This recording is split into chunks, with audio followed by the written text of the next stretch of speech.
이른바 검언 유착 의혹 사건과 관련해서 지난달 17일 강요미수 혐의로 구속된 이동재 전 채널A 기자의 구속기간이 모레 만료됩니다. 수사팀은 구속기한 만료 전에 이 전 기자를 재판에 넘긴다는 계획인데요. 한동훈 검사장과의 공모 여부를 어떻게 결론 낼지가 가장 큰 관심입니다. 자, 이 전 기자와의 이 공모관계 입증 여부가 핵심이겠죠. 한 검사장 측은 지난달 21일 소환 조사 이후 추가 소환을 거부하고 있습니다. 한 검사장 측은 중앙지검 핵심 간부가 한 검사장을 음해하는 KBS 보도에 직접 관여했고 또 수사팀 자료를 본 것으로 의심되는 상황이라며 소위 배후설에 대한 설명을 요구하고 있습니다. 압수수색 과정에서 휴대전화를 만진 행위를 두고 벌어진 한 검사장과 수사팀 정진웅 부장검사 사이의 몸싸움에 대한 의견도 팽팽합니다. 이 공권력을 이용한 독직 폭행이라는 주장에 물리적 방해 행위로 넘어져서 오히려 병원 치료를 받았다는 반박이 나왔죠. 서울중앙지검 차원에서 정 부장검사의 병원 치료 사진이 이례적으로 언론에 배포되기도 했습니다.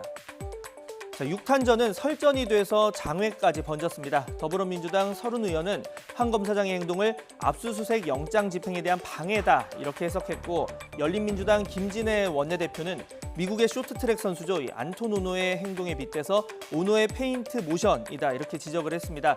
반면 통합당은 수사 과정의 문제를 언급하면서 막장 국정이라고 표현을 했는데 양측 발언 이어서 들어보시죠. 전화기에는 유심 칩을 지금 압수하려고 했던 사안이기 때문에 전화기를 만진다는 것 자체는 영장에 저항하는 자세예요. 변조할 가능성이 있는 것 아닙니까? 당연히 그거는 못하게 막아야죠. 저항한다, 몸부림치고 싸운다, 몸싸움한다? 이거는 나 여태 이런 들어본 적이 없습니다.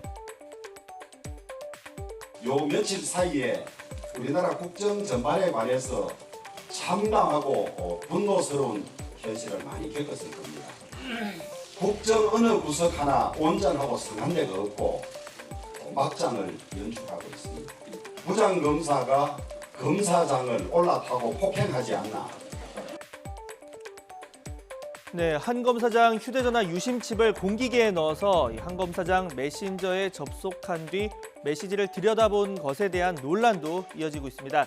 인증 절차를 거쳐서 새 비밀번호를 받은 행위는 감청에 해당한다 이런 지적이 나오고 있는데 수사팀은 유심을 이용한 자료 분석 방법까지 압수수색 영장에 적시에 발부받은 만큼 문제가 없다고 맞서고 있습니다. 네, 앞서 검찰 수사의 적절성을 따지는 검찰수사심의위원회 한 검사장에 대한 수사 중단과 불기소를 권고했습니다. 오늘 오후에는 신임 검사 신고식이 예고돼 있고 이 자리에는 윤석열 검찰총장이 참석합니다.